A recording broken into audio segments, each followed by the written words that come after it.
Have you ever felt utterly exhausted, not just physically but emotionally and mentally drained too? You might be experiencing burnout. Burnout is a state of chronic fatigue that can creep up on us, often going unnoticed until it's too late.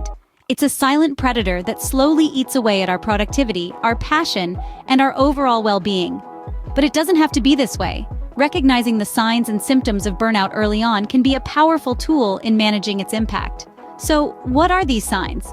Well, they can manifest in various ways, but some of the most common symptoms include constant fatigue, a feeling of being overwhelmed and unable to cope, and a persistent sense of disillusionment with one's work or life in general. One of the most telling signs of burnout is chronic fatigue. This isn't just about feeling tired.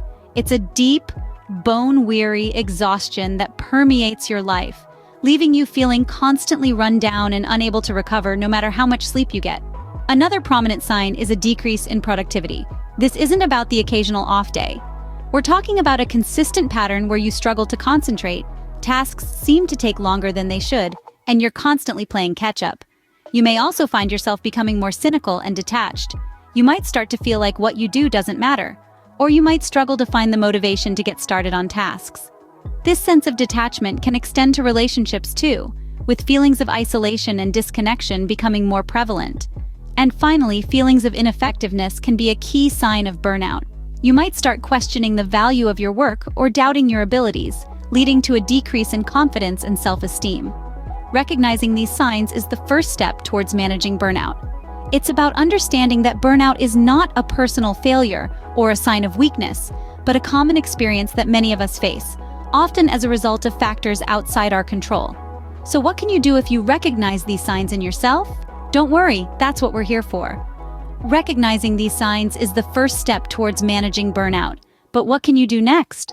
Once you've identified burnout, the next step is to reassess your workload.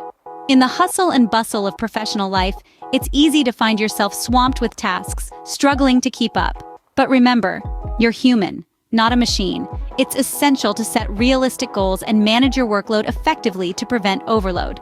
Think of it this way. Imagine you're a juggler, and each task you're handling is a ball.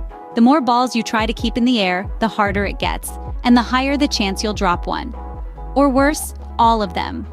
But if you juggle fewer balls and focus on each one, your performance improves. This is what setting realistic goals looks like. It's about understanding your capacity and not overloading yourself. And how can we do this? The answer lies in effective time management. Time is the one resource we all have in equal measure, and it's how we use it that determines our productivity. Start by prioritizing your tasks.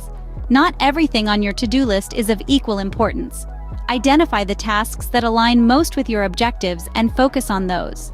This will help you achieve more with less stress. Then there's the art of delegation. If you're in a position to delegate tasks, don't hesitate to do so.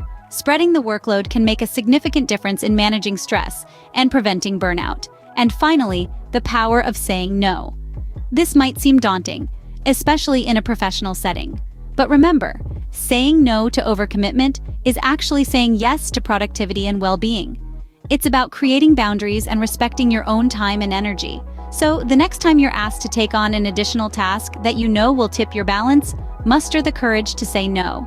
But let's be clear, this isn't about shirking responsibilities. It's about understanding your limits and not letting your work consume your entire life.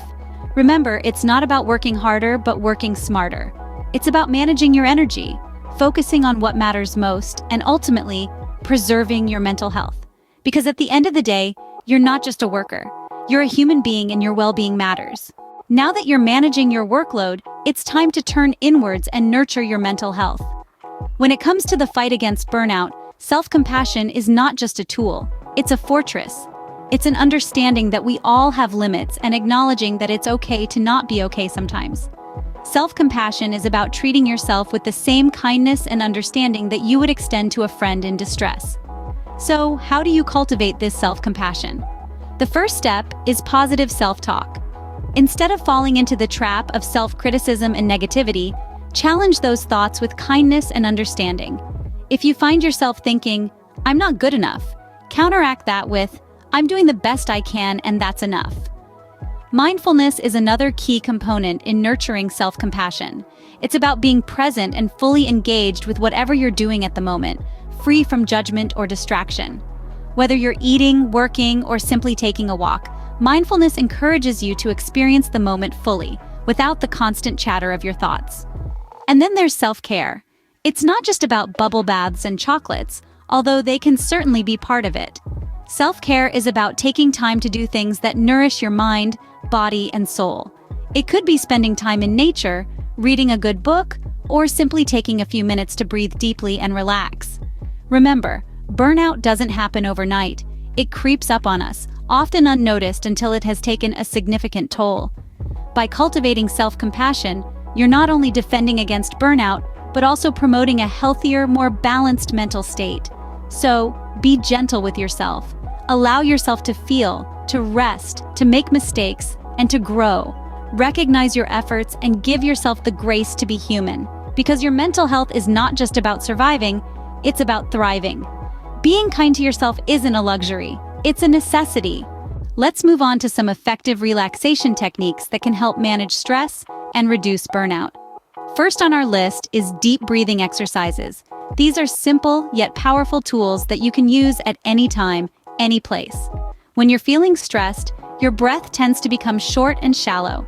By consciously taking control of your breath, making it deeper and more rhythmic, you can signal to your body that it's time to relax. It's like pressing the reset button on your stress levels.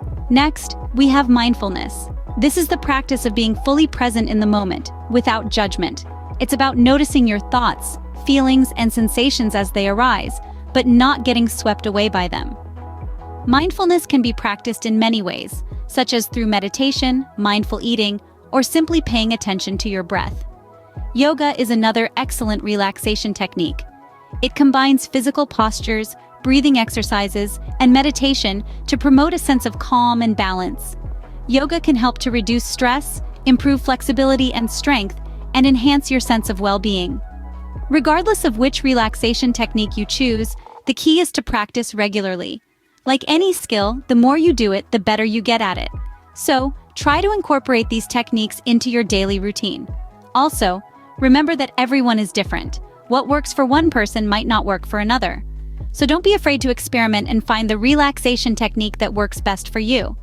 Remember, relaxation isn't about avoiding work, it's about recharging your mind and body. And by taking the time to relax and recharge, you're not only reducing your risk of burnout, but you're also improving your productivity and overall well-being. So give these techniques a try and see what a difference they can make in your life. Sometimes we all need a little help, and that's perfectly okay. It's essential to remember this when dealing with burnout. Coping with this condition is not a solitary endeavor, and it's okay to lean on others for support. Supportive relationships are the foundation of our well-being. They can provide a listening ear, words of encouragement, or even just a comforting presence. Friends, family, or colleagues can often provide vital perspective and practical advice. So don't hesitate to open up about your struggles, because the people who care about you will want to help. But sometimes, we may need more than just a friendly chat. This is where professional help comes into play. Therapists, counselors, and coaches are trained to help you navigate through your feelings of burnout. They can provide you with the tools and strategies to manage your stress levels and guide you towards a healthier work-life balance. Don't view seeking professional help as a sign of weakness, but rather as a step towards strength and resilience. Moreover, community resources can be of immense value. Online forums, support groups, and local workshops can provide a sense of camaraderie and shared experience. They can offer practical tips, emotional support, and a platform to share your own experiences. Remember, it's okay to ask for help. It's okay to admit that you're not okay. And it's okay to lean on others when you're feeling overwhelmed. You're not alone in your journey to overcome burnout. Reach out and seek help when needed.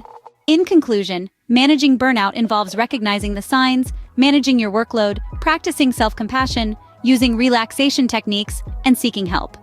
To recap, it's essential to acknowledge burnout early on, set achievable goals, nurture your mental health, embrace stress reduction methods, and foster supportive relationships.